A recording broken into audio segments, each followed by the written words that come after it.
یار یہ بہت ہی زیادہ ہے سیاست میں، بدلتا ہے رنگ آسماں کیسے کیسے، کبھی کچھ ہوتا ہے اور وہی چیز بالکل الٹ ہوئی ہوتی ہے۔ سیاست میں کچھ بھی پرماننٹ نہیں ہوتا، میں تو سمجھتا ہوں سیاست جیسی ڈائنامک چیز اور ہے ہی کوئی نہیں۔ یہ باہر کے ملکوں میں بھی ایسا ہی ہوتا ہے، تغیرات اسی کا نام ہے۔ اب دیکھو نا یہ چودھری شجاعت صاحب ہمیں کچھ دیر پہلے بے شمار دفعہ کہا انہوں نے کہ مشرف جو ہے اسے 10 بار بھی ہم الیکشن میں الیکٹ کرائیں گے، اور یہ وردی ہے سمیت الیکٹ کروائیں گے۔ دیکھو نا ذرا، تو اب کہہ رہے ہیں کہ مشرف آیا تو استقبال نہیں کریں گے۔ وقت وقت کی بات ہے نا، اس وقت ان کو سوٹ یہ چیز کرتی تھی، آج سوٹ یہ کرتی ہے، یہ تو ایک سچویشن ہے، یہ سب سیاسیات ہے، سیاسیات۔ دوسرا یہ بھی ہو سکتا ہے کہ بندہ اس وقت کچھ اور سوچ رہا ہوتا ہے، آج ریٹروسپیکٹ میں دیکھتا ہے تو ندامت محسوس کرتا ہے کہ میں نادم ہوں، یہ میں نے کیا کیا تھا یار۔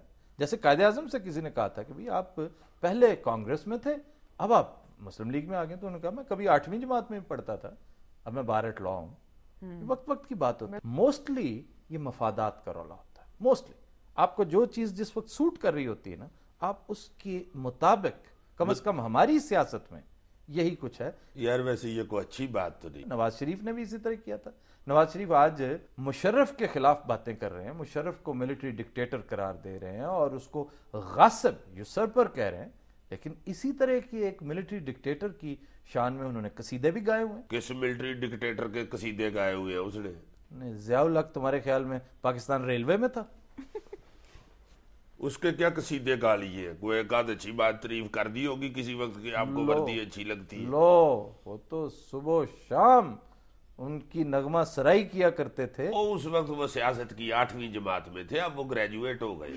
عجیب 8ویں جماعت تھی کہ اس وقت وہ بھٹو کے بارے میں، پیپلز پارٹی کے بارے میں، بی بی کی حکومت کے بارے میں ایسی ایسی انہوں نے باتیں کی، الزام تراشیاں کی، ایسا ایسا کچھ کیا۔ آج وہی نواز لیگ جو ہے وہ پیپلز پارٹی کے ساتھ شانہ بشانہ چل رہی ہے۔ پنجاب میں ان کی کولیشن ہے، چارٹر آف ڈیموکریسی پر دونوں کے دستخط ہیں، لیکن اگر آپ سن لیں وہ تقاریر پرانی کہ آپ حیران رہ جائیں کہ یہی نواز شریف کیا کیسی کیسی باتیں کہا کرتے تھے۔ یار کدھر اس نے تقریریں کر دی ہیں ایسی ہیں، گپے ہی مار رہے ہو؟ اور نہیں یار ہے نا، میں تمہیں ابھی کلپ دکھا دیتا ہوں۔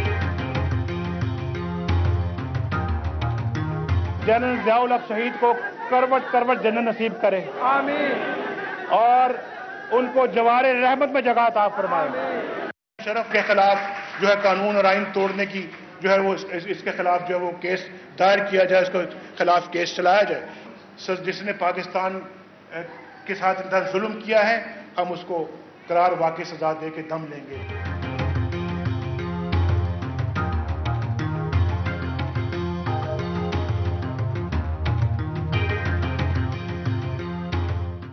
جنرل ضیاء الحق شہید کو خراج عقیدت پیش کرنے کے لیے جس کا مزار وہ سامنے، اور اس مزار پہ کوئی سرکاری فنڈ استعمال نہیں ہوا، یہ شاید 1-1.5 لاکھ روپے سے بنا ہوگا، اور میں کہتا ہوں اچھی بات ہے۔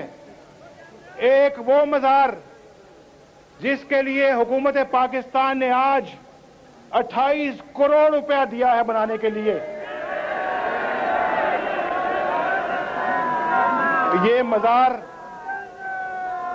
28 کروڑ روپیہ بیر بھٹو کے بلاول ہاؤس کا پیسہ نہیں ہے، یہ آپ کے اور اس قوم کے خون پسینے کی کمائی ہے۔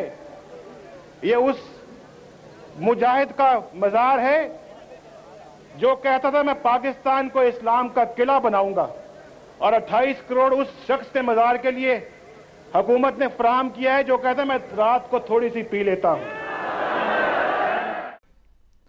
یہ اب کیا منہ لٹکائے بیٹھے ہو ہیں؟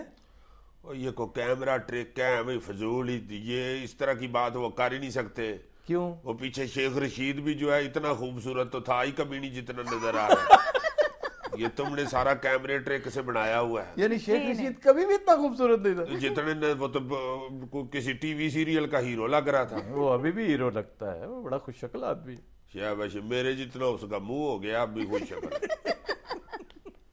یہ کوئی کیمرہ ٹرک ہے، صحیح بتاؤ یہ کیا کیا تم نے؟ یار یہ میں بتا رہا ہوں تغیرات ہیں زمانے کے، یہ سیاست کے وہ پلٹے ہیں جو سیاستدان کھاتے ہیں، گھڑی میں تولا ہوتے ہیں، گھڑی میں ماشا ہوتے ہیں، کل کو یہ تھے آج یہ ہیں، اور آنے والے کل میں کچھ اور ہوں گے۔